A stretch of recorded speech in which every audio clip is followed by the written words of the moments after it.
Segunda parte, capítulo 13, donde se prosigue la aventura del caballero del bosque con el discreto, nuevo y suave coloquio que pasó entre los dos escuderos. Divididos estaban caballeros y escuderos, estos contándose sus vidas y aquellos sus amores, pero la historia cuenta primero el razonamiento de los mozos y luego prosigue el de los amos, y así dice que, apartándose un poco de ellos, el del bosque dijo a Sancho: «Trabajosa vida es la que pasamos y vivimos, señor mío, estos que somos escuderos de caballeros andantes.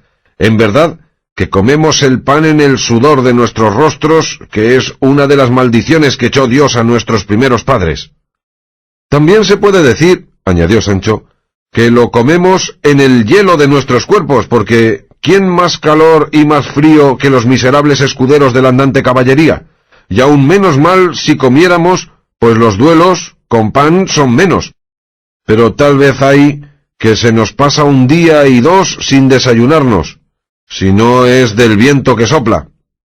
«Todo eso se puede llevar y conllevar», dijo el del bosque, «con la esperanza que tenemos del premio, porque si demasiadamente no es desgraciado el caballero andante a quien un escudero sirve, por lo menos a pocos lances se verá premiado con un hermoso gobierno de cualquier ínsula o con un condado de buen parecer».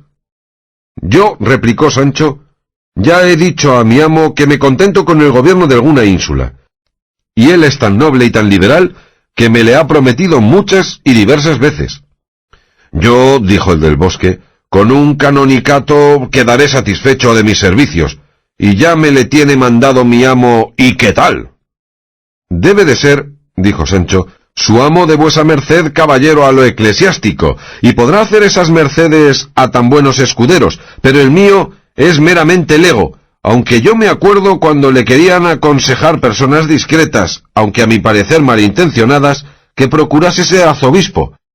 Pero él no quiso sino ser emperador, y yo estaba entonces temblando si le venía en voluntad de ser de la Iglesia, por no hallarme suficiente de tener beneficios por ella, porque le hago saber a vuesa merced que aunque parezco hombre, soy una bestia para ser de la Iglesia». «Pues en verdad que lo yerra vuesa merced», dijo el del bosque, «a causa que los gobiernos insulanos no son todos de buena data. Algunos hay torcidos, algunos pobres, algunos melancólicos y finalmente, el más erguido y bien dispuesto trae consigo una pesada carga de pensamientos y de incomodidades que pone sobre sus hombros el desdichado que le cupo en suerte.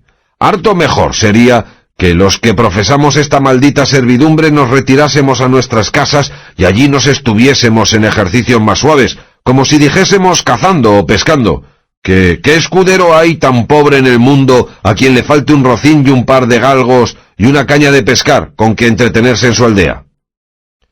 «A mí no me falta nada de eso», respondió Sancho. «Verdad es que no tengo rocín, pero tengo un asno que vale 2 veces más que el caballo de mi amo. Mala Pascua me dé Dios, y sea la primera que viniere, si le trocara por él, aunque me diesen 4 fanegas de cebada encima. A burla tendrá vuesa merced el valor de mi rucio, que rucio es el color de mi jumento, pues galgos no me habían de faltar, habiéndolos sobrados en mi pueblo, y más, que entonces es la caza más gustosa cuando se hace a costa ajena». «Real y verdaderamente», respondió el del bosque, «señor escudero, que tengo propuesto y determinado de dejar estas borracherías de estos caballeros y retirarme a mi aldea y criar mis hijitos, que tengo 3 como 3 orientales perlas». «2 tengo yo», dijo Sancho, «que se pueden presentar al Papa en persona, especialmente una muchacha a quien crío para condesa, si Dios fuere servido, aunque a pesar de su madre». «¿Y qué edad tiene esa señora que se cría para condesa?», preguntó el del bosque. 15 años, 2 más a menos», respondió Sancho, «pero es tan grande como una lanza y tan fresca como una mañana de abril, y tiene una fuerza de un ganapán». «Partes son esas», respondió el del bosque, «no sólo para ser condesa, sino para ser ninfa del verde bosque. ¡Oh, y de puta, y qué rejo debe tener la bellaca!». A lo que respondió Sancho algo mohíno: «Ni ella es puta, ni lo fue su madre, ni lo será ninguna de las 2, Dios queriendo mientras yo viviere. Y háblese más comedidamente, que para haberse criado vuesa merced entre caballeros andantes, que son la misma cortesía, no me parecen muy concertadas esas palabras». —Oh, qué mal se le entiende a vuesa merced —replicó el del bosque—, de achaque de alabanza, señor escudero. ¿Cómo? ¿Y no sabe que cuando algún caballero da una buena lanzada al toro en la plaza, o cuando alguna persona hace alguna cosa bien hecha, suele decir el vulgo, «¡Hoy de puta puto, y qué bien que lo ha hecho»? Y aquello que parece vituperio en aquel término es alabanza notable. Y renegad vos, señor, de los hijos o hijas que no hacen obras que merezcan se les den a sus padres loores semejantes. Sí reniego, respondió Sancho, y de ese modo, y por esa misma razón, podía echar vuestra merced a mí, y a mis hijos, y a mi mujer, toda una putería encima, porque todo cuanto hacen y dicen son extremos dignos de semejantes alabanzas.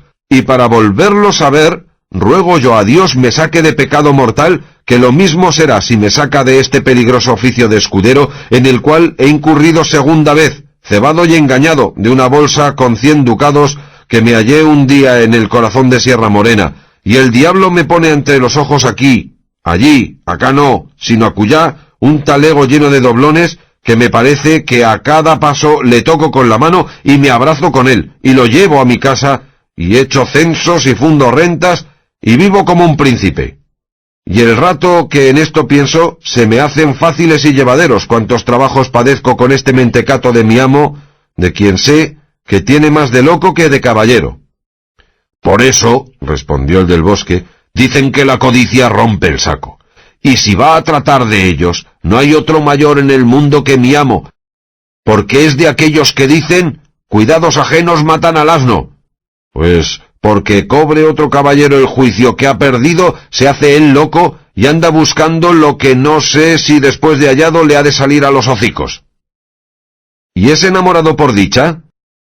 Sí, dijo el del bosque, de una tal Casildea de Vandalia, la más cruda y la más asada señora que en todo el orbe puede hallarse, pero no cojea del pie de la crudeza, que otros mayores embustes le gruñen en las entrañas, y ello dirá antes de muchas horas.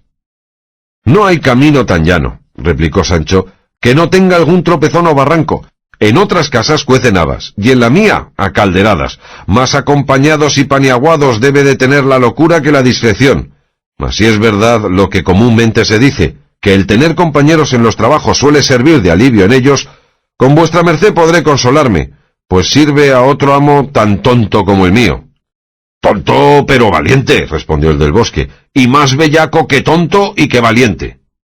Eso no es el mío, respondió Sancho.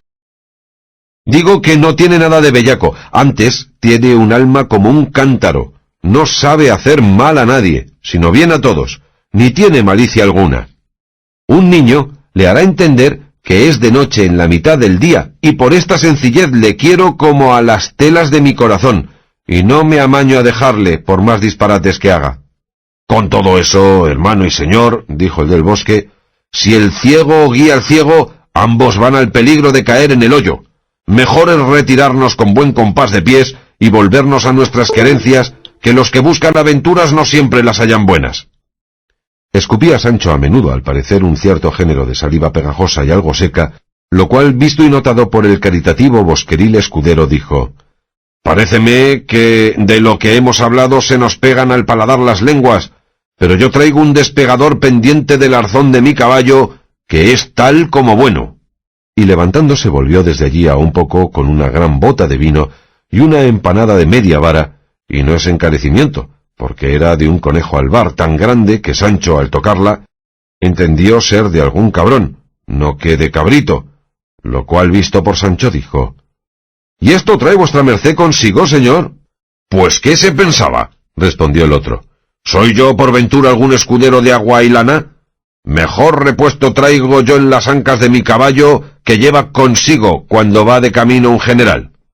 Comió Sancho sin hacerse de rogar, y tragaba oscuras bocados de nudos de suelta, y dijo, «Vuestra merced sí que es escudero fiel y legal, y moliente y corriente, magnífico y grande como lo muestra este banquete, que si no ha venido aquí por arte de encantamento, parécelo a lo menos, y no como yo, mezquino y malaventurado, que solo traigo en mis alforjas un poco de queso, tan duro que pueden descalabrar con ello a un gigante, a quien hacen compañía 4 docenas de algarrobas y otras tantas de avellanas y nueces, mercedes a la estrecheza de mi dueño y a la opinión que tiene y orden que guarda, de que los caballeros andantes no se han de mantener y sustentar sino con frutas secas y con las hierbas del campo. Por mi fe, hermano, replicó el del bosque, que yo no tengo hecho el estómago a tagarninas, ni a piruétanos, ni a raíces de los montes. Allá se lo hallan con sus opiniones y leyes caballerescas nuestros amos, y coman lo que ellos mandaren. Fiambreras traigo, y a esta bota colgando del arzón de la silla, por sí o por no, y es tan devota mía, y quiérola tanto, que poco rato se pasan sin que la dé 1000 besos y 1000 abrazos. Y diciendo esto, se la puso en las manos a Sancho, el cual, empinándola puesta a la boca, estuvo mirando las estrellas 1/4 de hora, y en acabando de beber, dejó caer la cabeza a un lado, y dando un gran suspiro dijo: «¡Ay, de puta bellaco! ¿Y cómo es católico!» «¿Veis ahí?», dijo el del bosque en oyendo el «y de puta» de Sancho, «¿cómo habéis alabado este vino llamándole «y de puta»?» «Digo», respondió Sancho, «que confieso que conozco que no es deshonra llamar hijo de puta a nadie cuando cae debajo del entendimiento de alabarle. Pero dígame, señor, por el siglo de lo que más quiere, ¿este vino es de Ciudad Real?» «¡Bravo, mojón!», respondió el del bosque. «En verdad que no es de otra parte y que tiene algunos años de ancianidad». «A mí con eso», dijo Sancho, «no toméis menos, sino que se me fuera a mí por alto dar alcance a su conocimiento. No será bueno, señor escudero, que tenga yo un instinto tan grande y tan natural en esto de conocer vinos, que en dándome a oler cualquiera, acierto la patria, el linaje, el sabor y la dura y las vueltas que ha de dar, con todas las circunstancias, al vino a tañederas? Pero no hay de qué maravillarse. Si tuve en mi linaje por parte de mi padre los 2 más excelentes mojones que en luengos años conoció la Mancha, para prueba de lo cual le sucedió lo que ahora diré. Diéronle a los 2 a probar del vino de una cuba, pidiéndole su parecer del estado, cualidad, bondad o malicia del vino. El uno lo probó con la punta de la lengua, y el otro no hizo más que llegarlo a las narices. El primero dijo que aquel vino sabía a hierro, el segundo dijo que más sabía a cordobán. El dueño dijo que la cuba estaba limpia, y que el tal vino no tenía adobo alguno por donde hubiese tomado sabor de hierro ni de cordobán. Con todo eso, los 2 famosos mojones se afirmaron en lo que habían dicho. Anduvo el tiempo, vendióse el vino, y al limpiar de la cuba hallaron en ella una llave pequeña, pendiente de una correa de cordobán. Porque vea vuestra merced, si quien viene de esta ralea, podrá dar su parecer en semejantes causas. Por eso digo, dijo el del bosque, que nos dejemos de andar buscando aventuras, y pues tenemos hogazas, no busquemos las tortas, y volvámonos a nuestras chozas, que allí nos hallará Dios si Él quiere. Hasta que mi amo llegue a Zaragoza le serviré, que después todos nos entenderemos. Finalmente tanto hablaron y tanto bebieron los 2 buenos escuderos, que tuvo necesidad del sueño de atarles las lenguas y templarles la sed, que quitársela fuera imposible. Y así, asidos entrambos de la ya casi vacía bota, con los bocados a medio mascar en la boca, se quedaron dormidos, donde los dejaremos por ahora, por contar lo que el caballero del bosque pasó con el de la triste figura. Segunda parte, capítulo 14, donde se prosigue la aventura del caballero del bosque. Entre muchas razones que pasaron Don Quijote y el caballero de la selva, dice la historia que el del bosque dijo a Don Quijote: «Finalmente, señor caballero, quiero que sepáis que mi destino, o por mejor decir mi elección, me trujo a enamorar de la sin par Casildea de Vandalia. Llámola sin par porque no le tiene, así en la grandez cuerpo como en el extremo del estado y de la hermosura. Esta tal Casildea, pues, que yo voy contando, pagó mis buenos pensamientos y comedidos deseos con hacerme ocupar, como su madrina a Hércules, en muchos y diversos peligros, prometiéndome al fin de cada uno, que en el fin del otro llegaría el de mi esperanza. Pero así se han ido eslabonando mis trabajos que no tienen cuento, ni yo sé cuál ha de ser el último que dé principio al cumplimiento de mis buenos deseos. Una vez me mandó que fuese a desafiar a aquella famosa giganta de Sevilla llamada la Giralda, que es tan valiente y fuerte como hecha de bronce, y sin mudarse de un lugar es la más movible y voltaria mujer del mundo.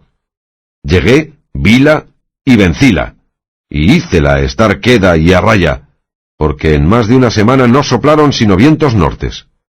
Vez también hubo que me mandó fuese a tomar en peso las antiguas piedras de los valientes toros de Guisando, empresa más para encomendarse a ganapanes que a caballeros. Otra vez me mandó que me precipitase y sumiese en la sima de Cabra, peligro inaudito y temeroso, y que le trujese particular relación de lo que en aquella escura profundidad se encierra. Detuve el movimiento a la Giralda, pesé los toros de Guisando, despeñéme en la sima y saqué a luz lo escondido de su abismo, y mis esperanzas, muertas que muertas, y sus mandamientos y desdenes vivos que vivos. En resolución, últimamente me ha mandado que discurra por todas las provincias de España y haga confesar a todos los andantes caballeros que por ella vagaren, que ella sola es la más aventajada en hermosura de cuantas hoy viven, y que yo soy el más valiente y el más bien enamorado caballero del orbe, en cuya demanda he andado ya la mayor parte de España, y en ella he vencido muchos caballeros que se han atrevido a contradecirme. Pero de lo que yo más me precio y ufano es de haber vencido en singular batalla a aquel tan famoso caballero Don Quijote de la Mancha, y héchole confesar que es más hermosa mi Casildea que su Dulcinea, y en todo este vencimiento hago cuenta que he vencido todos los caballeros del mundo, porque el tal Don Quijote que digo los ha vencido a todos, y habiéndole yo vencido a él, su gloria, su fama y su honra se ha transferido y pasado a mi persona, y tanto el vencedor es más honrado, cuanto más el vencido es reputado. Así que ya corren por mi cuenta y son mías las innumerables hazañas del ya referido Don Quijote. Admirado quedó Don Quijote de oír al caballero del bosque, y estuvo 1000 veces por decirle que mentía, y ya tuvo el mentís en el pico de la lengua, pero reportóse lo mejor que pudo por hacerle confesar por su propia boca su mentira, y así, sosegadamente le dijo: «De que vuesa merced, señor caballero, haya vencido a los más caballeros andantes de España, y aun de todo el mundo no digo nada. Pero de que haya vencido a Don Quijote de la Mancha, póngolo en duda. Podría ser que fuese otro que le pareciese, aunque hay pocos que le parezcan». «¿Cómo no?», replicó el del bosque. «Por el cielo que nos cubre, que peleé con Don Quijote y le vencí y rendí, y es un hombre alto de cuerpo, seco de rostro, estirado y avellanado de miembros, entrecano, la nariz aguileña y algo corva, de bigotes grandes, negros y caídos. Campea debajo del nombre del caballero de la triste figura, y trae por escudero a un labrador llamado Sancho Panza. Oprime el lomo y rige el freno de un famoso caballo llamado Rocinante, y finalmente tiene por señora de su voluntad a una tal Dulcinea del Toboso, llamada a un tiempo Aldonza Lorenzo, como la mía, que por llamarse Casilda y ser de la Andalucía, yo la llamo Casildea de Vandalia. Si todas estas señas no bastan para acreditar mi verdad, aquí está mi espada, que la hará dar crédito a la misma incredulidad». «Sosegaos, señor caballero», dijo Don Quijote, «y escuchad lo que deciros quiero. Habéis de saber que ese Don Quijote que decís es el mayor amigo que en este mundo tengo, y tanto que podré decir que le tengo en el lugar de mi misma persona, y que por las señas que de él me habéis dado, tan puntuales y ciertas, no puedo pensar sino que sea el mismo que habéis vencido. Por otra parte, veo con los ojos y toco con las manos no ser posible ser el mismo, si ya no fuese que, como él tiene muchos enemigos encantadores, especialmente uno que de ordinario le persigue, no hay alguno de ellos tomado su figura para dejarse vencer por defraudarle de la fama que sus altas caballerías le tienen granjeada y adquirida por todo lo descubierto de la tierra. Y para confirmación de esto quiero también que sepáis que los tales encantadores sus contrarios, no ha más de 2 días que transformaron la figura y persona de la hermosa Dulcinea del Toboso en una aldeana soez y baja, y de esta manera habrán transformado a Don Quijote. Y si todo esto no basta para enteraros en esta verdad que digo, aquí está el mismo Don Quijote que la sustentará con sus armas a pie o a caballo, o de cualquiera suerte que os agradare». Y diciendo esto, se levantó en pie, y se empuñó en la espada, esperando qué resolución tomaría el caballero del bosque, el cual, con voz asimismo sosegada, respondió y dijo: «Al buen pagador no le duelen prendas.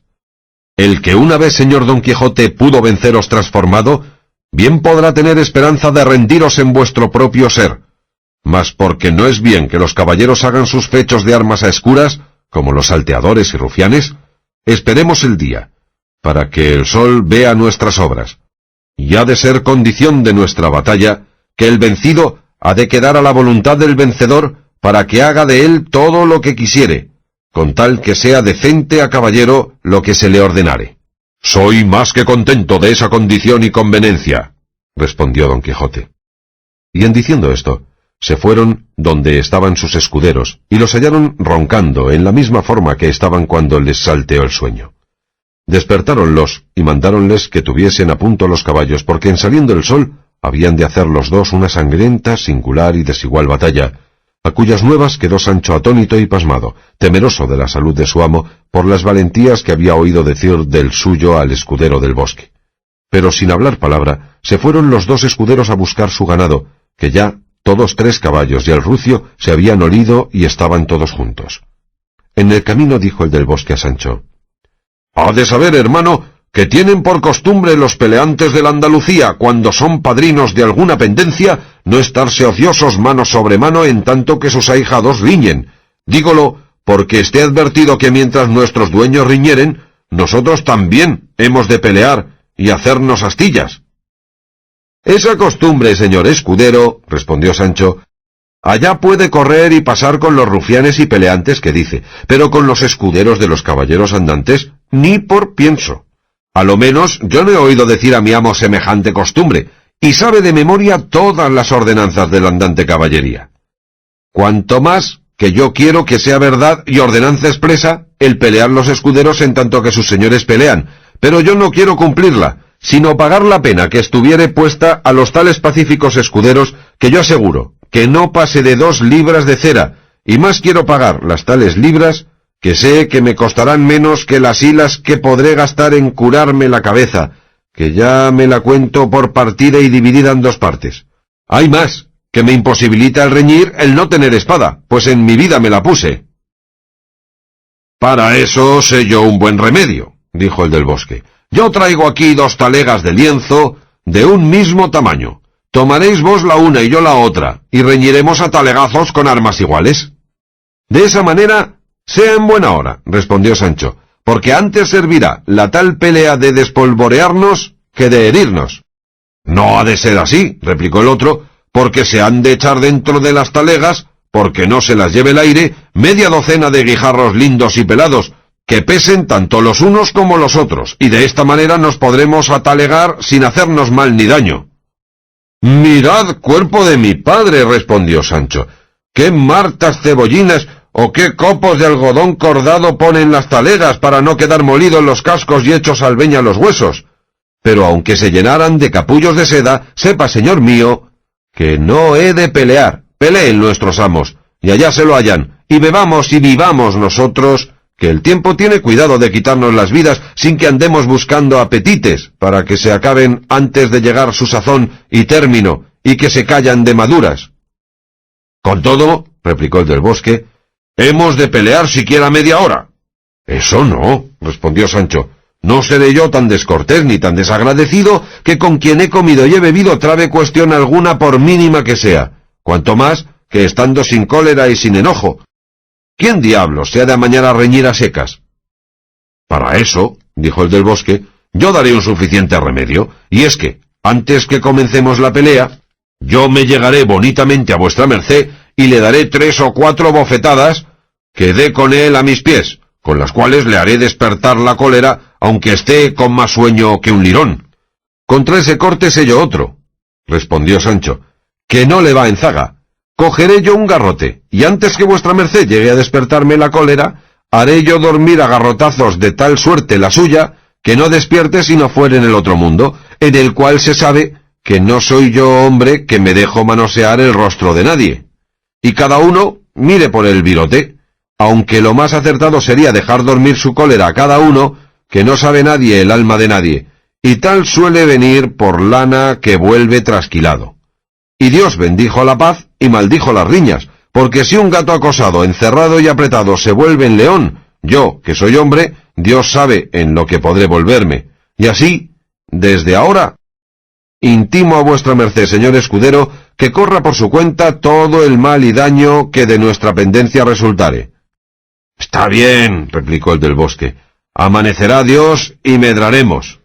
En esto, ya comenzaban a gorjear en los árboles 1000 suertes de pintados pajarillos, y en sus diversos y alegres cantos parecía que daba la enhorabuena y saludaban a la fresca aurora, que ya por las puertas y balcones del oriente iba descubriendo la hermosura de su rostro, sacudiendo de sus cabellos un número infinito de líquidas perlas, en cuyo suave licor, bañándose las hierbas, parecía asimismo que ellas brotaban, y llovían blanco y menudo aljófar. Los sauces destilaban maná sabroso, reíanse las fuentes, murmuraban los arroyos, alegrábanse las selvas, y enriquecíanse los prados con su venida. Mas apenas dio lugar la claridad del día para ver y diferenciar las cosas, cuando la primera que se ofreció a los ojos de Sancho Panza fue la nariz del escudero del bosque, que era tan grande que casi le hacía sombra a todo el cuerpo. Cuéntase, en efecto, que era de demasiada grandeza, corva en la mitad y toda llena de verrugas, de color amoratado, como de berenjena. Bajábale 2 dedos más abajo de la boca, cuya grandeza, color, verrugas y encorvamiento así le afeaban el rostro, que en viéndole Sancho comenzó a herir de pie y de mano, como niño con alferecía, y propuso en su corazón de dejarse dar 200 bofetadas antes que despertar la cólera para reñir con aquel vestiglo. Don Quijote miró a su contendor y hallóle ya puesta y calada la celada, de modo que no le pudo ver el rostro, pero notó que era hombre membrudo y no muy alto de cuerpo. Sobre las armas traía una sobrevista o casaca de una tela al parecer de oro finísimo, sembradas por ella muchas lunas pequeñas de resplandecientes espejos, que le hacían en grandísima manera galán y vistoso. Volábanle sobre la celada grande cantidad de plumas verdes, amarillas y blancas. La lanza, que tenía arrimada a un árbol, era grandísima y gruesa, y de un hierro acerado de más de 1 palmo.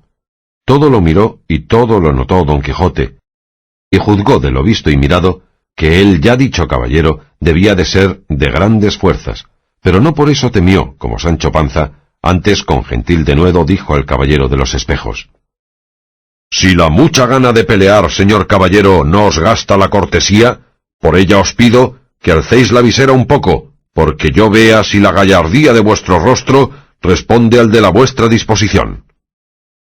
«O vencido o vencedor que salgáis de esta empresa, señor caballero», respondió el de los espejos, «os quedará tiempo y espacio demasiado para verme, y si ahora no satisfago a vuestro deseo, es por parecerme que hago notable agravio a la hermosa Casildea de Vandalia en dilatar el tiempo que tardare en alzarme la visera, sin haceros confesar lo que ya sabéis que pretendo». «Pues en tanto que subimos a caballo», dijo Don Quijote, «bien podéis decirme si soy yo aquel Don Quijote que dijistes haber vencido». «A eso vos respondemos», dijo el de los espejos, «que parecéis como se parece un huevo a otro al mismo caballero que yo vencí. Pero según vos decís que le persiguen encantadores, no os haré afirmar si sois el contenido o no». «Eso me basta a mí», respondió Don Quijote, «para que crea vuestro engaño. Empero para sacaros de él de todo punto, vengan nuestros caballos, que en menos tiempo que el que tardáredes en alzaros la visera, si Dios, si mi señora y mi brazo me valen, veré yo vuestro rostro y vos veréis que no soy yo el vencido Don Quijote que pensáis». Con esto, acortando razones, subieron a caballo, y Don Quijote volvió las riendas a Rocinante para tomar lo que convenía del campo, para volver a encontrar a su contrario. Y lo mismo hizo el de los espejos, pero no se había apartado Don Quijote 20 pasos cuando se oyó llamar el de los espejos, y partiendo los dos el camino, el de los espejos le dijo: «Advertid, señor caballero, que la condición de nuestra batalla es que el vencido, como otra vez he dicho, ha de quedar a discreción del vencedor». «Ya la sé», respondió Don Quijote, «con tal que lo que se le impusiere y mandare al vencido han de ser cosas que no salgan de los límites de la caballería». «Así se entiende», respondió el de los espejos. Ofreciéronsele en esto a la vista de Don Quijote las extrañas narices del escudero, y no se admiró menos de verlas que Sancho, tanto que le juzgó por algún monstruo o por hombre nuevo y de aquellos que no se usan en el mundo.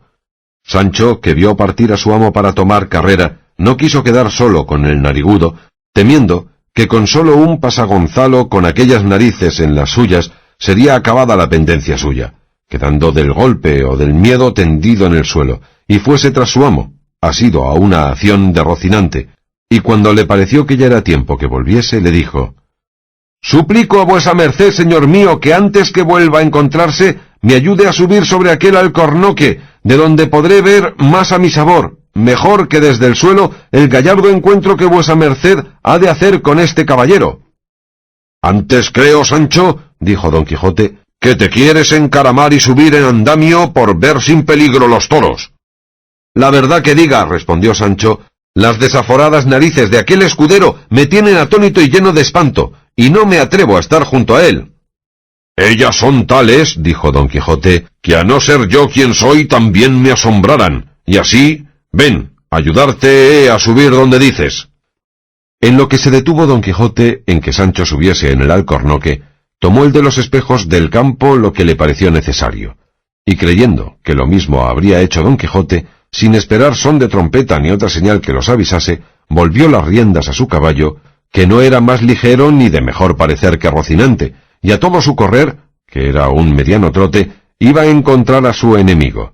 Pero viéndole ocupado en la subida de Sancho, detuvo las riendas y paróse en la mitad de la carrera. De lo que el caballo quedó agradecidísimo, a causa de que ya no podía moverse.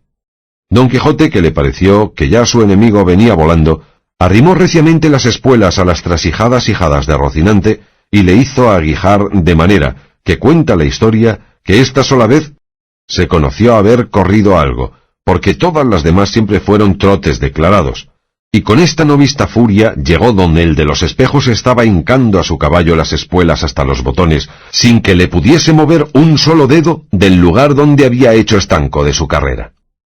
En esta buena sazón y coyuntura, halló Don Quijote a su contrario, embarazado con su caballo y ocupado con su lanza, que nunca o no acertó o no tuvo lugar de ponerla en ristre. Don Quijote, que no miraba en estos inconvenientes, a salvamano, y sin peligro alguno, encontró al de los espejos con tanta fuerza, que mal de su grado le hizo venir al suelo por las ancas del caballo, dando tal caída, que sin mover pie ni mano, dio señales de que estaba muerto. Apenas le vio caído Sancho, cuando se deslizó del alcornoque y a toda priesa vino donde su señor estaba, el cual, apeándose de Rocinante, fue sobre el de los espejos, y quitándole las lazadas del yelmo para ver si era muerto, y para que le diese el aire si acaso estaba vivo, y vio... ¿Quién podrá decir lo que vio sin causar admiración, maravilla y espanto a los que lo oyeren? Vio, dice la historia, el rostro mismo, la misma figura, el mismo aspecto, la misma fisonomía, la misma efigie, la perspectiva misma del bachiller Sansón Carrasco. Y así como la vio, en altas voces dijo: «Acude, Sancho, y mira lo que has de ver, y no lo has de creer. Aguija, hijo, y advierte lo que puede la magia, lo que pueden los hechiceros y los encantadores». Llegó Sancho, y como vio el rostro del bachiller Carrasco, comenzó a hacerse 1000 cruces y a santiguarse otras tantas. En todo esto no daba muestras de estar vivo el derribado caballero, y Sancho dijo a Don Quijote: «Soy de parecer, señor mío, que por sí o por no, vuesa merced hinque y meta la espada por la boca a este que parece el bachiller Sansón Carrasco. Quizá matará en él alguno de sus enemigos los encantadores». «No dices mal», dijo Don Quijote, «porque de los enemigos, los menos». Y sacando la espada para poner en efecto el aviso y consejo de Sancho, llegó el escudero del de los espejos, ya sin las narices que tan feo le habían hecho, y a grandes voces dijo: «Mire vuesa merced lo que hace, señor Don Quijote, que ese que tiene en los pies es el bachiller Sansón Carrasco, su amigo, y yo soy su escudero». Y viéndole Sancho sin aquella fealdad primera, le dijo: «¿Y las narices?». A lo que él respondió: «Aquí las tengo en la faldriquera». Y echando mano a la derecha, sacó unas narices de pasta y barniz de máscara, de la manufactura que quedan delineadas. Y mirándole más y más Sancho con voz admirativa y grande, dijo: «¡Santa María y valme! Este no es Tomé Cecial, mi vecino y mi compadre». «¿Y cómo si lo soy?», respondió el ya desnarigado escudero. «Tomé Cecial soy, compadre y amigo Sancho Panza, y luego os diré los arcaduces, embustes y enredos por donde soy aquí venido. Y en tanto pedid y suplicad al señor vuestro amo que no toque, maltrate, hiera ni mate al caballero de los espejos, que a sus pies tiene, porque sin duda alguna es el atrevido y mal aconsejado del bachiller Sansón Carrasco, nuestro compatrioto. En esto volvió en sí el de los espejos, el cual, visto por Don Quijote, le puso la punta desnuda de su espada encima del rostro y le dijo: «Muertos sois, caballeros, si no confesáis que la sin par Dulcinea del Toboso se aventaja en belleza a vuestra Casildea de Vandalia, y demás de esto habéis de prometer, si de esta contienda y caída quedárades con vida, de ir a la ciudad del Toboso y presentaros en su presencia de mi parte, para que haga de vos lo que más en voluntad le viniere. Y si os dejare en la vuestra, asimismo habéis de volver a buscarme, que el rastro de mis hazañas os servirá de guía, que os traerá donde yo estuviere, y a decirme lo que con ella hubiéredes pasado, condiciones que conforme a las que pusimos antes de nuestra batalla, no salen de los términos de la andante caballería». «Confieso», dijo el caído caballero, «que vale más el zapato descosido y sucio de la señora Dulcinea del Toboso que las barbas mal peinadas aunque limpias de Casildea, y prometo de ir y volver de su presencia a la vuestra, y daros entera y particular cuenta de lo que me pedís». «También habéis de confesar y creer», añadió Don Quijote, «que aquel caballero que vencistes no fue, ni pudo ser, Don Quijote de la Mancha, sino otro que se le parecía, como yo confieso y creo que vos, aunque parecéis el bachiller Sansón Carrasco, no lo sois, sino otro, que le parece, y que en su figura aquí me le han puesto mis enemigos, para que detenga y temple el ímpetu de mi cólera, y para que use blandamente de la gloria del vencimiento». «Todo lo confieso, juzgo y siento como vos lo queréis, juzgáis y sentís», respondió el derrengado caballero. «Dejadme levantaros ruego, si es que lo permite el golpe de mi caída que asaz maltrecho me tiene». Ayudóle a levantar Don Quijote y Tomé Cecial, su escudero, del cual no apartaba los ojos Sancho, preguntándole cosas cuyas respuestas le daban manifiestas señales de que verdaderamente era el Tomé Cecial que decía, mas la aprensión que en Sancho había hecho lo que su amo dijo, de que los encantadores habían mudado la figura del caballero de los espejos en la del bachiller Carrasco, no le dejaba dar crédito a la verdad que con los ojos estaba mirando. Finalmente, se quedaron con este engaño amo y mozo, y el de los espejos y su escudero, mohínos y malandantes, se apartaron de Don Quijote y Sancho con intención de buscar algún lugar donde bizmarle y entablarle las costillas. Don Quijote y Sancho volvieron a proseguir su camino de Zaragoza, donde los deja la historia, por dar cuenta de quién era el caballero de los espejos y su narigante escudero. Segunda parte, capítulo 15, donde se cuenta y da noticia de quién era el caballero de los espejos y su escudero. En extremo contento, ufano y vanaglorioso, iba Don Quijote por haber alcanzado victoria de tan valiente caballero como él se imaginaba que era el de los espejos, de cuya caballeresca palabra esperaba saber si el encantamento de su señora pasaba adelante, pues era forzoso que el tal vencido caballero volviese, so pena de no serlo, a darle razón de lo que con ella le hubiese sucedido. Pero uno pensaba Don Quijote, y otro el de los espejos, puesto que por entonces no era otro su pensamiento sino buscar dónde bizmarse, como se ha dicho. Dice, pues, la historia, que cuando el bachiller Sansón Carrasco aconsejó a Don Quijote que volviese a proseguir sus dejadas caballerías, fue por haber entrado primero en bureo con el cura y el barbero sobre qué medio se podría tomar para reducir a Don Quijote a que se estuviese en su casa quieto y sosegado, sin que le alborotasen sus mal buscadas aventuras. De cuyo consejo salió, por voto común de todos y parecer particular de Carrasco, que dejasen salir a Don Quijote, pues el detenerle parecía imposible, y que Sansón le saliese al camino como caballero andante, y trabase batalla con él, pues no faltaría sobre qué, y le venciese, teniéndolo por cosa fácil, y que fuese pacto y concierto que el vencido quedase a merced del vencedor.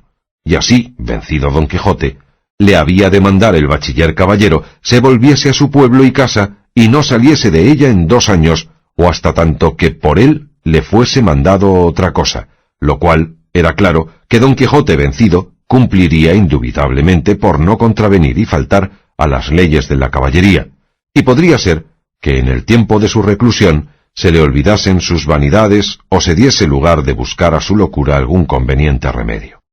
Aceptólo Carrasco, y ofreciósele por escudero Tomé Cecial, compadre y vecino de Sancho Panza, hombre alegre y de lucios cascos.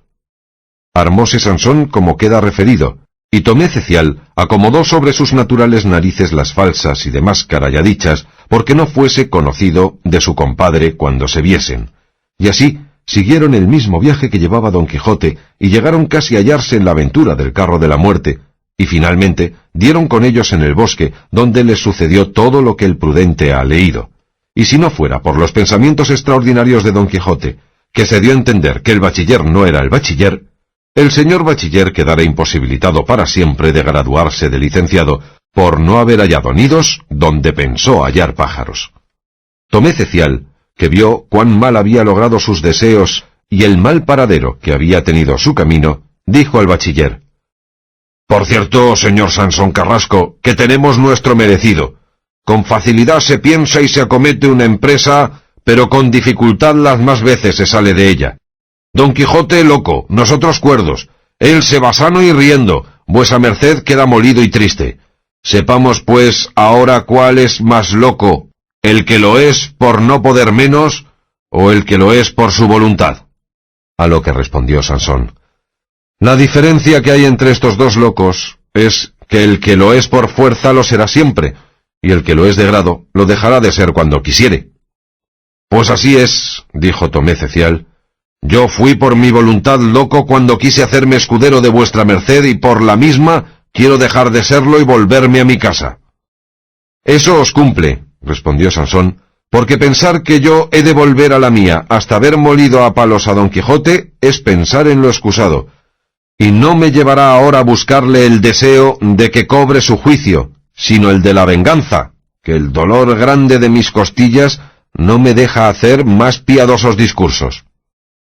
En esto fueron razonando los dos, hasta que llegaron a un pueblo donde fue ventura a hallar un algebrista, con quien se curó el Sansón desgraciado.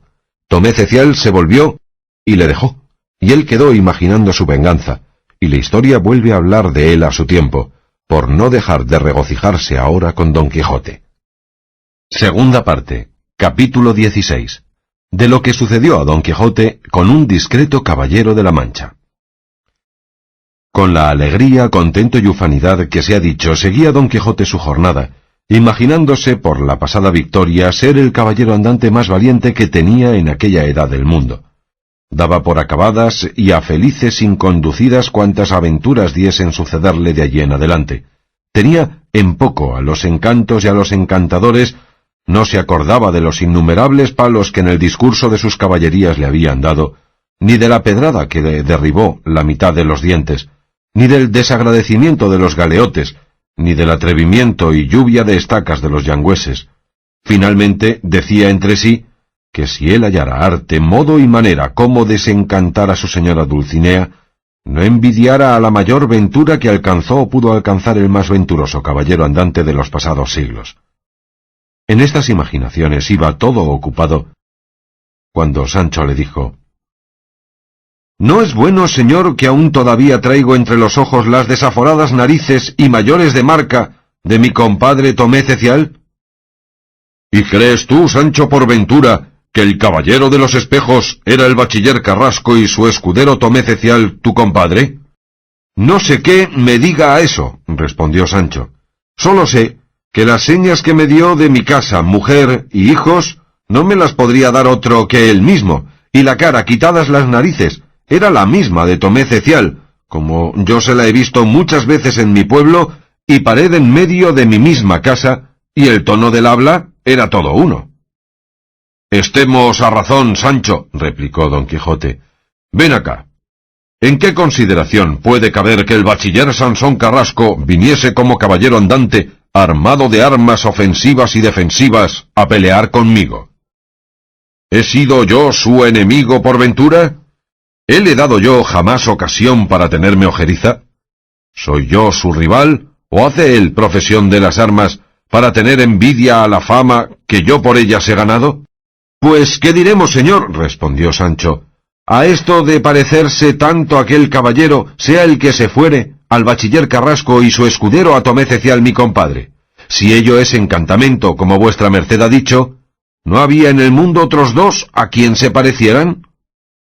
«Todo es artificio y traza», respondió Don Quijote, de los malignos magos que me persiguen, los cuales, anteviendo que yo había de quedar vencedor en la contienda, se previnieron de que el caballero vencido mostrase el rostro de mi amigo el bachiller, porque la amistad que le tengo se pusiese entre los filos de mi espada y el rigor de mi brazo, y templase la justa ira de mi corazón, y de esta manera quedase con vida el que con embelecos y falsías procuraba quitarme la mía. Para prueba de lo cual, ya sabes, oh Sancho, por experiencia, que no te dejará mentir ni engañar, cuán fácil sea a los encantadores mudar unos rostros en otros, haciendo de lo hermoso feo y de lo feo hermoso, pues no ha 2 días que viste por tus mismos ojos la hermosura y gallardía de la sin par Dulcinea en toda su entereza y natural conformidad, y yo la vi en la fealdad y bajeza de una zafia labradora, con cataratas en los ojos y con mal olor en la boca. Y más, que el perverso encantador que se atrevió a hacer una transformación tan mala, no es mucho que haya hecho la de Sansón Carrasco y la de tu compadre, por quitarme la gloria del vencimiento de las manos. Pero con todo esto, me consuelo porque, en fin, en cualquiera figura que haya sido, he quedado vencedor de mi enemigo. Dios sabe la verdad de todo, respondió Sancho. Y como él sabía que la transformación de Dulcinea había sido traza y embeleco suyo, no le satisfacían las quimeras de su amo, pero no le quiso replicar por no decir alguna palabra que descubriese su embuste. En estas razones estaban cuando los alcanzó un hombre que detrás de ellos por el mismo camino venía sobre una muy hermosa yegua tordilla, vestido un gabán de paño fino verde, gironado de terciopelo leonado, con una montera del mismo terciopelo. El aderezo de la yegua era de campo y de la jineta, asimismo de morado y verde. Traía un alfanje morisco pendiente de un ancho tahalí de verde y oro, y los borceguíes eran de la labor del tahalí. Las espuelas no eran doradas, sino dadas con un barniz verde, tan tersas y bruñidas que por hacer labor con todo el vestido parecían mejor que si fuera de oro puro. Cuando llegó a ellos el caminante, los saludó cortésmente, y picando a la yegua se pasaba de largo, pero Don Quijote le dijo: «Señor galán, si es que vuestra merced lleva el camino que nosotros, y no importa el darse priesa, merced recibiría en que nos fuésemos juntos». «En verdad», respondió el de la yegua, «que no me pasara tan de largo si no fuera por temor que con la compañía de mi yegua no se alborotara ese caballo». «Bien puede, señor», respondió a esta sazón Sancho, «bien puede tener las riendas a su yegua, porque nuestro caballo es el más honesto y bien mirado del mundo, jamás en semejantes ocasiones ha hecho vileza alguna, y una vez que se desmandó a hacerla, la lastamos mi señor y yo con las setenas. Digo otra vez que puede vuestra merced detenerse si quisiere, que aunque se la den entre 2 platos, a buen seguro que el caballo no la arrostre». Detuvo la rienda el caminante, admirándose de la apostura y rostro de Don Quijote, el cual iba cincelada, que la llevaba Sancho como maleta en el arzón delantero de la albarda del rucio. Y si mucho miraba el de lo verde a Don Quijote, mucho más miraba Don Quijote al de lo verde, pareciéndole hombre de chapa.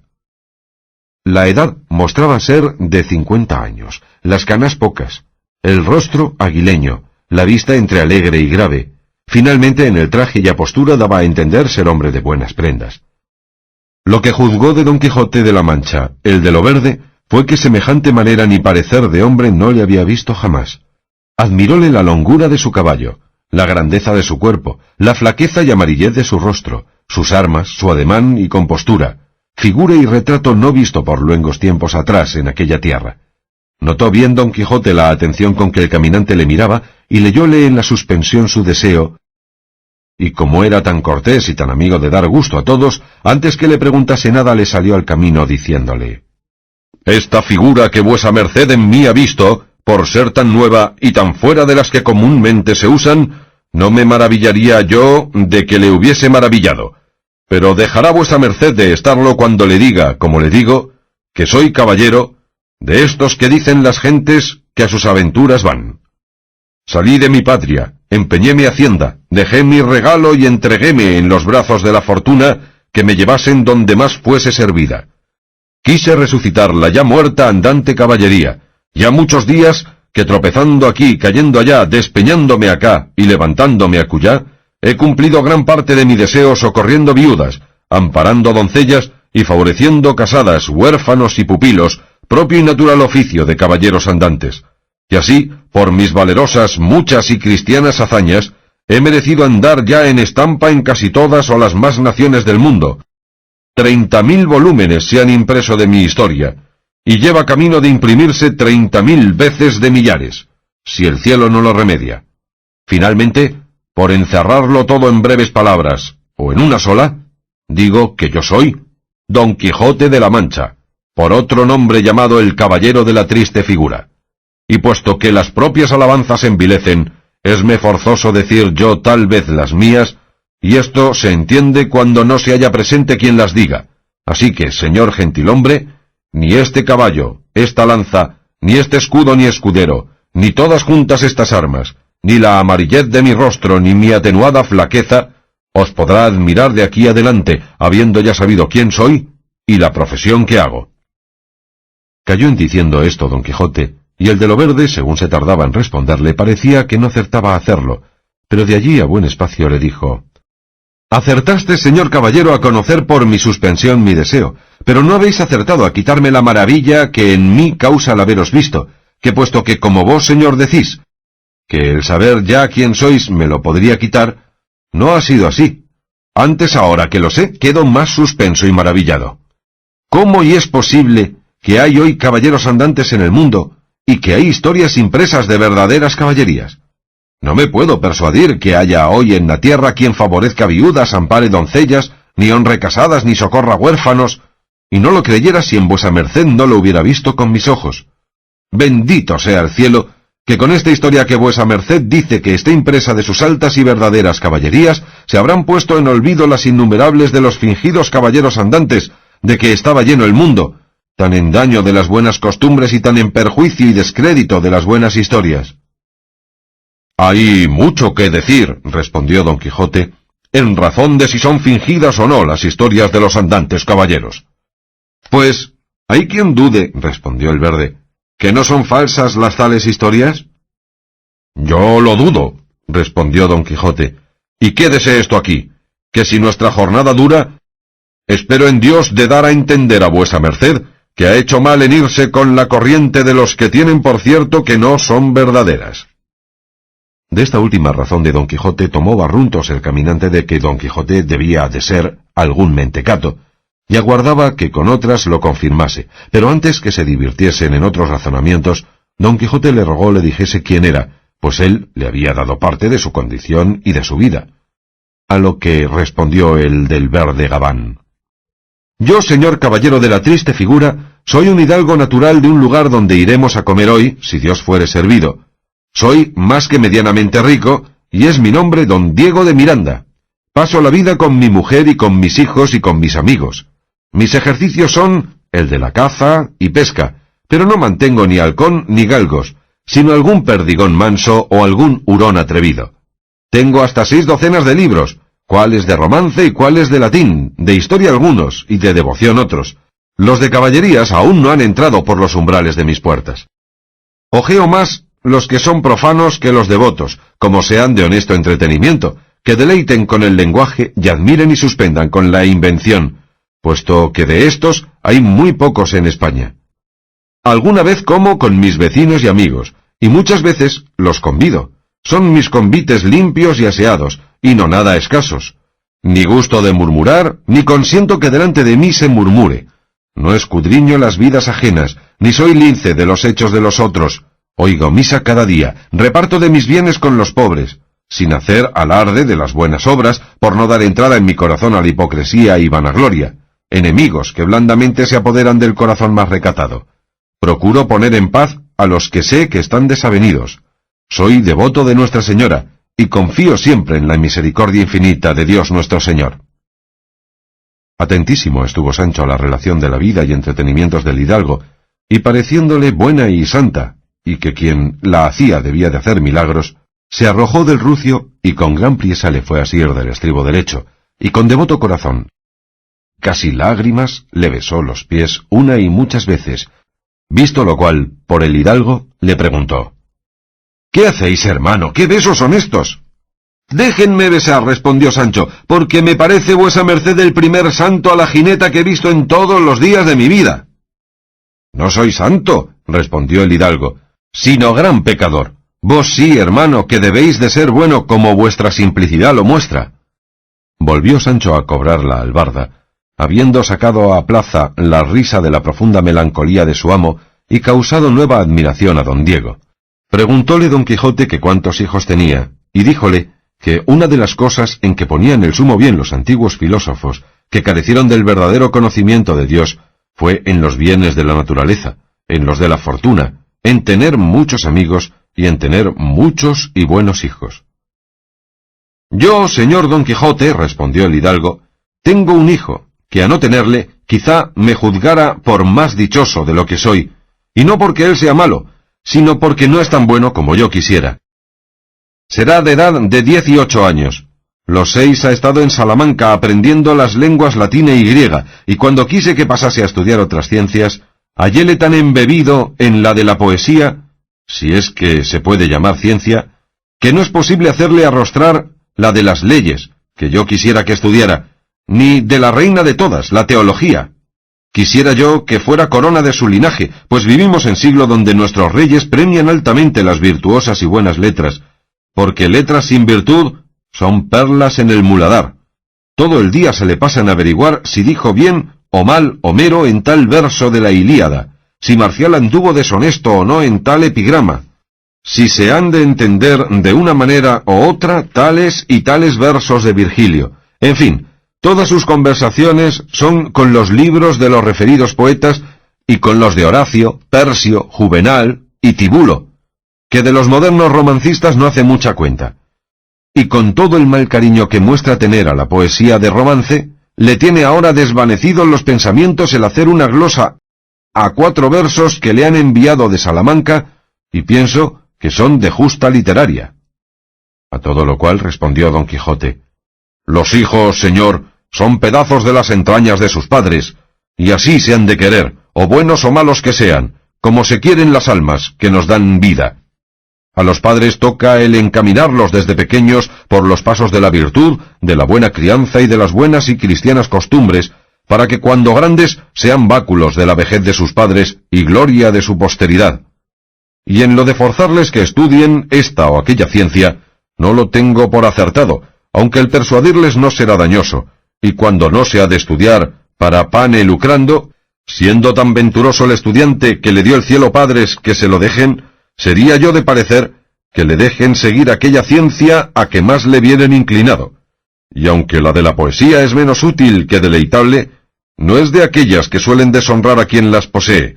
La poesía, señor hidalgo, a mi parecer, es como una doncella tierna y de poca edad, y en todo extremo hermosa, a quien tienen cuidado de enriquecer, pulir y adornar otras muchas doncellas, que son todas las otras ciencias, y ella se ha de servir de todas, y a todas se han de autorizar con ella. Pero esta tal doncella no quiere ser manoseada ni traída por las calles, ni publicada por las esquinas de las plazas, ni por los rincones de los palacios. Ella es hecha de una alquimia de tal virtud, que quien la sabe tratar, la volverá en oro purísimo de inestimable precio. Hala de tener el que la tuviere a raya, no dejándola correr en torpes sátiras, ni en desalmados sonetos. No ha de ser vendible en ninguna manera, si ya no fuere en poemas heroicos, en lamentables tragedias o en comedias alegres y artificiosas. No se ha de dejar tratar de los truhanes, ni del ignorante vulgo, incapaz de conocer ni estimar los tesoros que en ellas encierran. Y no penséis, señor, que yo llamo aquí vulgo solamente a la gente plebeya y humilde, que todo aquel que no sabe, aunque sea señor y príncipe, puede y debe entrar en número de vulgo. Y así, el que con los requisitos que he dicho tratar y tuviere a la poesía, será famoso y estimado su nombre en todas las naciones políticas del mundo. Y a lo que decís, señor, que vuestro hijo no estima mucho la poesía de romance, doyme a entender que no anda muy acertado en ello. Y la razón es esta. El grande Homero no escribió en latín, porque era griego, ni Virgilio no escribió en griego, porque era latino. En resolución, todos los poetas antiguos escribieron en la lengua que mamaron en la leche, y no fueron a buscar las extranjeras para declarar la alteza de sus conceptos, y siendo esto así, razón sería se extendiese esta costumbre por todas las naciones, y que no se desestimase el poeta alemán porque escribe en su lengua, ni el castellano, ni aun el vizcaíno que escribe en la suya. Pero vuestro hijo, a lo que yo, señor, imagino, no debe de estar mal con la poesía de romance, sino con los poetas, que son meros romancistas, sin saber otras lenguas ni otras ciencias que adornen y despierten y ayuden a su natural impulso. Y aun en esto puede haber hierro, porque, según es opinión verdadera, el poeta nace. Quieren decir que del vientre de su madre el poeta natural sale poeta, y con aquella inclinación que le dio el cielo, sin más estudio ni artificio, compone cosas, que hace verdadero al que dijo, es Deus in nobis, etc. También digo que el natural poeta que se ayudare del arte será mucho mejor y se aventajará al poeta que sólo por saber el arte quisiere serlo. La razón es porque el arte no se aventaja a la naturaleza, sino perfecciónala.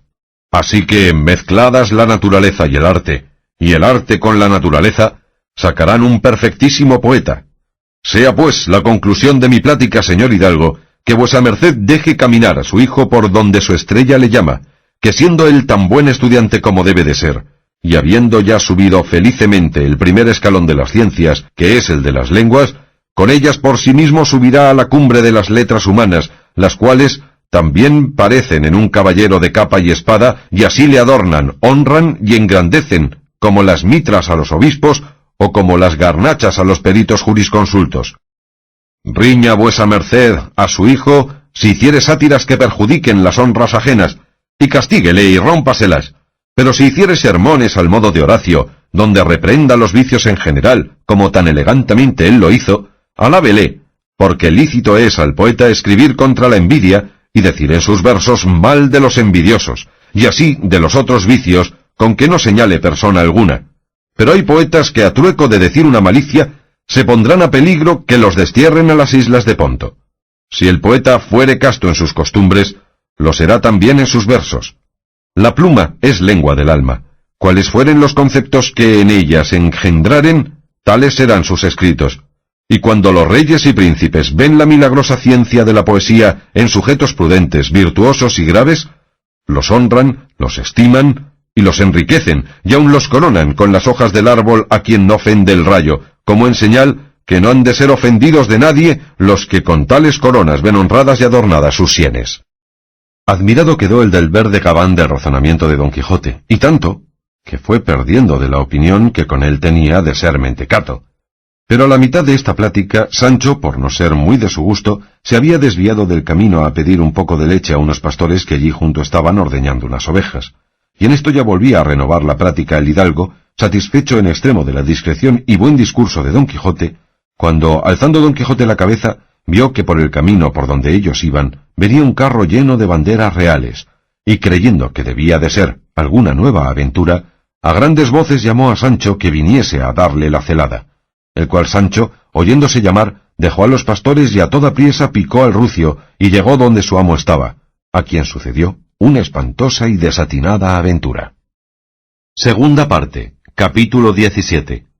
De donde se declaró el último punto y extremo a donde llegó y pudo llegar el inaudito ánimo de Don Quijote con la felicemente acabada aventura de los leones. Cuenta la historia que cuando Don Quijote daba voces a Sancho que le trujese el yelmo, estaba él comprando unos requesones que los pastores le vendían, y acosado de la mucha priesa de su amo, no supo qué hacer de ellos, ni en qué traerlos, y por no perderlos, que ya los tenía pagados, acordó de echarlos en la celada de su señor, y con este buen recado volvió a ver lo que le quería, el cual en llegando le dijo, «Dame, amigo, esa celada, que o yo sé poco de aventuras, o lo que allí descubro es alguna que me ha de necesitar y me necesita a tomar mis armas». El del verde Gabán, que esto oyó, tendió la vista por todas partes y no descubrió otra cosa que un carro que hacia ellos venía, con 2 o 3 banderas pequeñas, que le dieron a entender que el tal carro debía de traer moneda de su majestad. Y así se lo dijo a Don Quijote, pero él no le dio crédito, siempre creyendo y pensando que todo lo que le sucediese habían de ser aventuras y más aventuras. Y así respondió al hidalgo: «Hombre apercibido, medio combatido. No se pierde nada en que yo me aperciba, que sé por experiencia que tengo enemigos visibles e invisibles, y no sé cuándo, ni a dónde, ni en qué tiempo, ni en qué figuras me han de acometer». Y volviéndose a Sancho le pidió la celada, el cual, como no tuvo lugar de sacar los requesones, le fue forzoso dársela como estaba. Tomóla Don Quijote, y sin que echase de ver lo que dentro venía, con toda priesa se la encajó en la cabeza, y como los requesones se apretaron y exprimieron, comenzó a correr el suero por todo el rostro y barbas de Don Quijote, de lo que recibió tal susto que dijo a Sancho: ¿Qué será esto, Sancho, que parece que se me ablandan los cascos, o se me derriten los sesos, o que sudo de los pies a la cabeza? Y si es que sudo, en verdad que no es de miedo. Sin duda creo que es terrible la aventura que ahora quiere sucederme. Dame si tienes con que me limpie, que el copioso sudor me ciega los ojos. Calló Sancho, y dióle un paño, y dio con él gracias a Dios de que su señor no hubiese caído en el caso. Limpióse Don Quijote y quitóse la celada por ver qué cosa era la que a su parecer le enfriaba la cabeza, y viendo aquellas gachas blancas dentro de la celada, las llegó a las narices, y en oliéndolas dijo: Por vida de mi señora Dulcinea del Toboso, que son requesones los que aquí me has puesto, traidor, bergante y mal mirado escudero.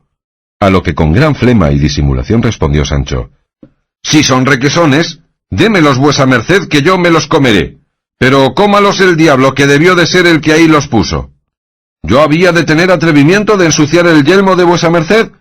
Hallado le habéis el atrevido.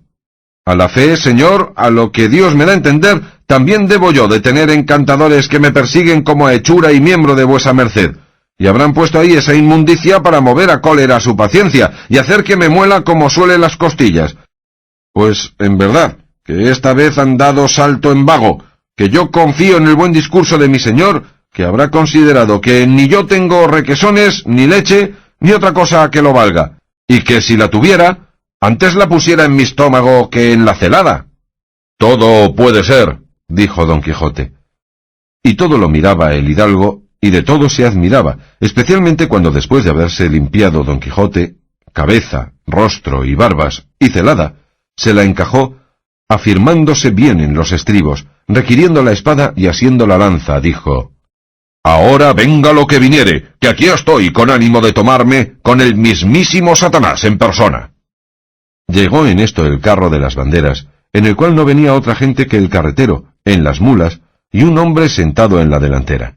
Púsose Don Quijote delante y dijo: ¿A dónde vais, hermanos? ¿Qué carro es este? ¿Qué lleváis en él? ¿Y qué banderas son aquestas? A lo que respondió el carretero: El carro es mío. Lo que va en él son 2 bravos leones enjaulados que el general de Orán envía a la corte, presentados a su majestad. Las banderas son del rey nuestro señor en señal de que aquí va cosa suya. ¿Y son grandes los leones? Preguntó Don Quijote. Tan grandes, respondió el hombre que iba a la puerta del carro, que no han pasado mayores ni tan grandes de África a España jamás, y yo soy el leonero, y he pasado otros, pero como estos ninguno, son hembra y macho. El macho va en esta jaula primera, y la hembra en la de atrás, y ahora van hambrientos porque no han comido hoy, y así vuesa merced se desvíe, que es menester llegar presto donde les demos de comer. A lo que dijo Don Quijote sonriéndose un poco: ¿Leoncitos a mí? ¿A mí leoncitos y a tales horas? Pues por Dios que han de ver estos señores que acá los envían, si soy yo hombre que se espanta de leones. Apeaos, buen hombre, y pues sois el leonero, abrid esas jaulas y echadme esas bestias fuera, que en mitad de esta campaña les daré a conocer quién es Don Quijote de la Mancha, a despecho y pesar de los encantadores que a mí los envían. Ta, dijo a esta razón entre sí el hidalgo, dado a señal de quién es nuestro buen caballero. Los requesones sin duda le han ablandado los cascos y madurado los sesos. Llegóse en esto a él Sancho y díjole: Señor, por quien Dios es, que vuesa merced haga de manera que mi señor Don Quijote no se tome con estos leones, que si se toma, aquí nos han de hacer pedazos a todos. Pues tan loco es vuestro amo, respondió el hidalgo, que teméis y creéis que se ha de tomar con tan fieros animales. No es loco, respondió Sancho, sino atrevido. Yo haré que no lo sea, replicó el hidalgo, y llegándose a Don Quijote, que estaba dando priesa al leonero que abriese las jaulas, le dijo: Señor caballero, los caballeros andantes han de acometer las aventuras que prometen esperanza de salir bien de ellas, y no aquellas que de todo en todo la quitan, porque la valentía que se entra en la jurisdicción de la temeridad más tiene de locura que de fortaleza. Cuanto más que estos leones no vienen contra vuesa merced, ni lo sueñan, Van presentados a su majestad, y no será bien detenerlos ni impedirles su viaje. Váyase vuesa merced, señor hidalgo, respondió don Quijote, a entender con su perdigón manso y con su hurón atrevido, y deje a cada uno hacer su oficio. Este es el mío, y yo sé si vienen a mí o no, estos señores leones. Y volviéndose al leonero le dijo: Voto a tal, don bellaco, que si no abrís luego las jaulas, que con esta lanza os he de coser con el carro. El carretero, que vio la determinación de aquella armada fantasma, le dijo: Señor mío, vuestra merced sea servido, por caridad, de dejarme desuncir las mulas y ponerme en salvo con ellas antes que se desenvainen los leones, porque si me las matan, quedaré rematado para toda mi vida, que no tengo otra hacienda sino este carro y estas mulas. Oh, hombre de poca fe, respondió don Quijote, apéate y desunce, y haz lo que quisieres, que presto verás que trabajaste en vano y que pudieras ahorrar de esta diligencia. Apeóse el carretero y desunció a gran priesa, y el leonero dijo a grandes voces: Séanme testigos cuantos aquí están, como contra mi voluntad y forzado, abro las jaulas y suelto los leones, y de que protesto a este señor que todo el mal y daño que estas bestias hicieren corra y vaya por su cuenta, con más mis salarios y derechos. Vuestras mercedes, señores, se pongan en cobro antes que abra, que yo seguro estoy que no me han de hacer daño. Otra vez le persuadió el hidalgo que no hiciese locura semejante, que era tentar a Dios a cometer tal disparate, a lo que respondió don Quijote que él sabía lo que hacía. Respondióle el hidalgo que lo mirase bien, que él entendía que se engañaba. Ahora, señor, replicó don Quijote, si vuesa merced no quiere ser oyente de esta que a su parecer ha de ser tragedia, pique la tordilla y póngase en salvo. Oído lo cual por Sancho, con lágrimas en los ojos, le suplicó desistiese de tal empresa, en cuya comparación habían sido tortas y pan pintado la de los molinos de viento y la temerosa de los batanes, y finalmente todas las hazañas que había cometido en todo el discurso de su vida. Mire, señor, decía Sancho, que aquí no hay encanto ni cosa que lo valga, que yo he visto por entre las verjas y resquicios de la jaula una uña de león verdadero, y saco por ella que el tal león, cuya debe de ser la tal uña, es mayor que una montaña. El miedo a lo menos, respondió don Quijote, te le hará parecer mayor que la mitad del mundo. Retírate, Sancho, y déjame, y si aquí muriere ya sabes nuestro antiguo concierto, acudirás a Dulcinea, y no te digo más. A estas añadió otras razones, con que quitó las esperanzas de que no había de dejar de proseguir su desvariado intento. Quisiera el del verde Gabán oponérsele, pero vióse desigual en las armas, y no le pareció cordura tomarse con un loco, que ya se lo había parecido de todo punto don Quijote, el cual, volviendo a dar priesa al leonero y a reiterar las amenazas, dio ocasión al hidalgo a que picase la yegua, y Sancho al rucio, y el carretero a sus mulas, procurando todos apartarse del carro lo más que pudiesen, antes que los leones se desembanastasen. Lloraba Sancho la muerte de su señor, que aquella vez sin duda creía que llegaba en las garras de los leones. Maldecía su ventura, y llamaba menguada la hora en que le vino al pensamiento volver a servirle. Pero no por llorar y lamentarse dejaba de aporrear al rucio para que se alejase del carro. Viendo pues el leonero que ya los que iban huyendo estaban bien desviados, tornó a requerir y a intimar a don Quijote lo que ya le había requerido e intimado, el cual respondió que lo oía y que no se curase de más intimaciones y requerimientos, que todo sería de poco fruto, y que se diese priesa. En el espacio que tardó el leonero en abrir la jaula primera, estuvo considerando don Quijote si sería bien hacer la batalla antes a pie que a caballo, y en fin se determinó a hacerla a pie, temiendo que Rocinante se espantaría con la vista de los leones. Por esto saltó del caballo, arrojó la lanza y embrazó el escudo. Y desenvainando la espada, paso ante paso, con maravilloso denuedo y corazón valiente, se fue a poner delante del carro, encomendándose a Dios de todo corazón, y luego a su señora Dulcinea.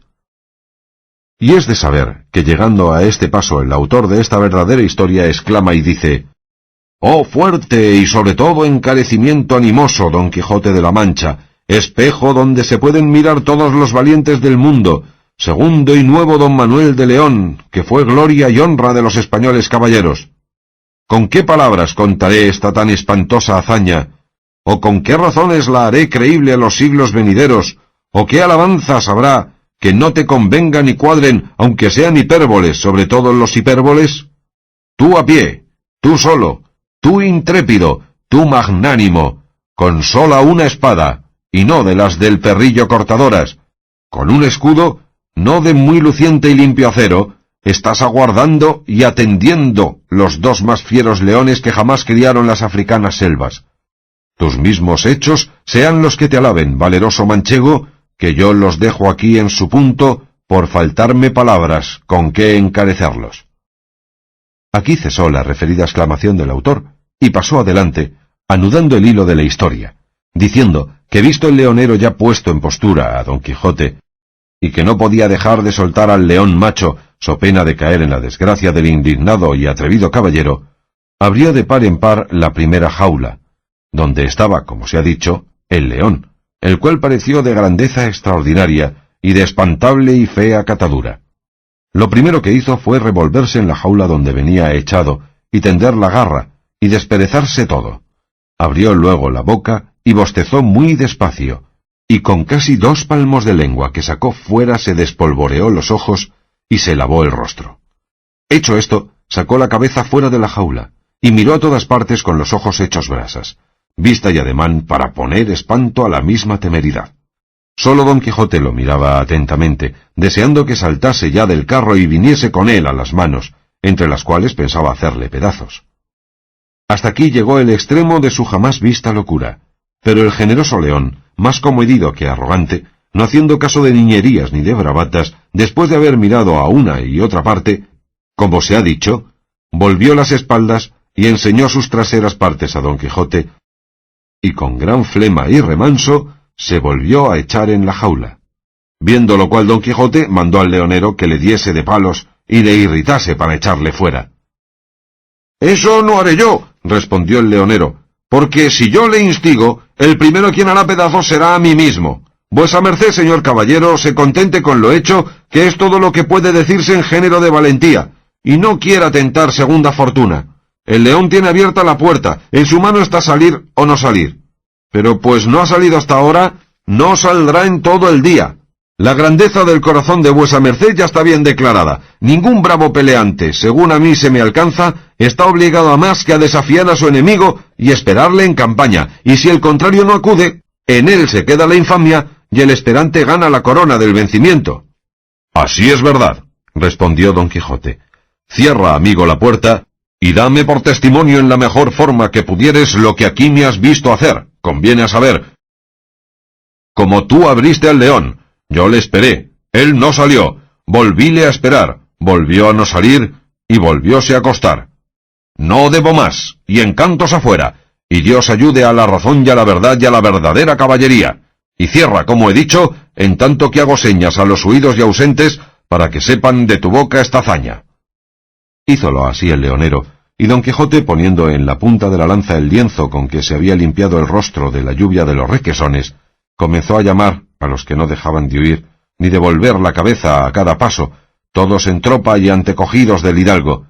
Pero alcanzando Sancho a ver la señal del blanco paño, dijo: «¡Que me maten si mi señor no ha vencido a las fieras bestias, pues nos llama!». Detuviéronse todos, y conocieron que el que hacía las señas era Don Quijote, y perdiendo alguna parte del miedo, poco a poco se vinieron acercando hasta donde claramente oyeron las voces de Don Quijote que los llamaba. Finalmente volvieron al carro, y en llegando dijo Don Quijote al carretero: «Volved, hermano, a uncir vuestras mulas y a proseguir vuestro viaje. Y tú, Sancho, dale 2 escudos de oro para él y para el leonero en recompensa de lo que por mí se han detenido». «Esos daré yo de muy buena gana», respondió Sancho. «Pero, ¿qué se han hecho los leones? ¿Son muertos o vivos?». Entonces el leonero, menudamente y por sus pausas, contó el fin de la contienda, exagerando como él mejor pudo y supo el valor de Don Quijote, de cuya vista el león acobardado no quiso ni osó salir de la jaula, puesto que había tenido un buen espacio abierta la puerta de la jaula, y que por haber él dicho a aquel caballero que era tentar a Dios irritar al león para que por fuerza saliese, como él quería que se irritase, mal de su grado y contra toda su voluntad, había permitido que la puerta se cerrase. «¿Qué te parece de esto, Sancho?», dijo don Quijote. ¿Hay encantos que valgan contra la verdadera valentía? Bien podrán los encantadores quitarme la aventura, pero el esfuerzo y el ánimo será imposible. Dio los escudos Sancho, unció el carretero, besó las manos el leonero a don Quijote por la merced recibida, y prometióle de contar aquella valerosa hazaña al mismo rey cuando en la corte se viese. Pues si acaso su majestad preguntare quién la hizo, diréisle que el caballero de los leones, que de aquí adelante quiero que en este se trueque, cambie, vuelva y mude, el que hasta aquí he tenido del caballero de la triste figura. Y en esto sigo la antigua usanza de los andantes caballeros, que se mudaban los nombres cuando querían o cuando les venía a cuento. Y siguió su camino el carro, y don Quijote, Sancho y el del verde gabán prosiguieron el suyo. En todo este tiempo no había hablado palabra don Diego de Miranda, todo atento a mirar y a notar los hechos y palabras de don Quijote, pareciéndole que era un cuerdo loco, y un loco que tiraba a cuerdo. No había aún llegado a su noticia la primera parte de su historia, que si le hubiera cesara la admiración en que lo ponían sus hechos y sus palabras, pues ya supiera el género de su locura. Pero como no la sabía, ya le tenía por cuerdo y ya por loco, porque lo que hablaba era concertado, elegante y bien dicho, y lo que hacía, disparatado, temerario y tonto. Y decía entre sí, ¿qué más locura puede ser que ponerse la celada llena de requesones y darse a entender que le ablandaban los cascos los encantadores? ¿Y qué mayor temeridad y disparate que querer pelear por fuerza con leones? De estas imaginaciones y de este soliloquio le sacó don Quijote diciéndole, ¿Quién duda, señor don Diego de Miranda, que vuestra merced no me tenga en su opinión por hombre disparatado y loco? Y no sería mucho que así fuese, porque mis obras no pueden dar testimonio de otra cosa, pues con todo esto, quiero que vuestra merced advierta que no soy tan loco ni tan menguado, como debo de haberle parecido. Bien parece un gallardo caballero a los ojos de su rey, en la mitad de una gran plaza, dar una lanzada con felice suceso a un bravo toro. Bien parece un caballero armado de resplandecientes armas pasar la tela en alegres justas delante de las damas. Y bien parecen todos aquellos caballeros que en ejercicios militares, o que lo parezcan, entretienen y alegran, y si se puede decir, honran las cortes de sus príncipes. Pero sobre todos estos, parece mejor un caballero andante que por los desiertos, por las soledades, por las encrucijadas, por las selvas y por los montes, anda buscando peligrosas aventuras, con intención de darles dichosa y bien afortunada cima, sólo por alcanzar gloriosa fama y duradera. Mejor parece, digo, un caballero andante socorriendo a una viuda en algún despoblado, que un cortesano caballero requebrando a una doncella en las ciudades. Todos los caballeros tienen sus particulares ejercicios. Sirva a las damas el cortesano, autorice la corte de su rey con libreas, sustente los caballeros pobres con el espléndido plato de su mesa, concierte justas, mantenga torneos y muéstrese grande, liberal y magnífico, y buen cristiano sobre todo. Y de esta manera cumplirá con sus precisas obligaciones. Pero el andante caballero busque los rincones del mundo, éntrese en los más intricados laberintos, acometa a cada paso lo imposible. Resista en los páramos despoblados los ardientes rayos del sol en la mitad del verano, y en el invierno la dura inclemencia de los vientos y de los hielos. No le asombren leones, ni le espanten vestiglos, ni atemoricen endriagos, que buscar estos, acometer aquellos, y vencerlos a todos, son sus principales y verdaderos ejercicios. Yo pues, como me cupo en suerte ser uno del número de la andante caballería, no puedo dejar de acometer todo aquello que a mí me pareciere que cae debajo de la jurisdicción de mis ejercicios. Y así, el acometer los leones que ahora acometí derechamente me tocaba, puesto que conocí ser temeridad exorbitante, porque bien sé lo que es valentía, que es una virtud que está puesta entre dos extremos viciosos, como son la cobardía y la temeridad. Pero menos mal será que el que es valiente toque y suba al punto de temerario, que no que baje y toque en el punto de cobarde, que así como es más fácil venir el pródigo a ser liberal que el avaro, así es más fácil dar el temerario en verdadero valiente, que no el cobarde en subir a la verdadera valentía. Y en esto de acometer aventuras, créame vuesa merced, señor don Diego, que antes se ha de perder por carta de más que de menos, porque mejor suena en las orejas de los que lo oyen el tal caballero es temerario y atrevido, que no, el tal caballero es tímido y cobarde. Digo, señor Don Quijote, respondió don Diego, que todo lo que vuesa merced ha dicho y hecho va nivelado con el fiel de la misma razón, y que entiendo que si las ordenanzas y leyes de la caballería andante se perdiesen, se hallarían en el pecho de vuesa merced como en su mismo depósito y archivo. Y démonos prisa, que se hace tarde, y lleguemos a mi aldea y casa, donde descansará vuestra merced del pasado trabajo, que si no ha sido del cuerpo, ha sido del espíritu, que suele tal vez redundar en cansancio del cuerpo. Tengo el ofrecimiento a gran favor y merced, señor don Diego, respondió don Quijote, y picando más de lo que hasta entonces, serían como las 2 de la tarde cuando llegaron a la aldea y a la casa de don Diego, a quien don Quijote llamaba el caballero del verde gabán.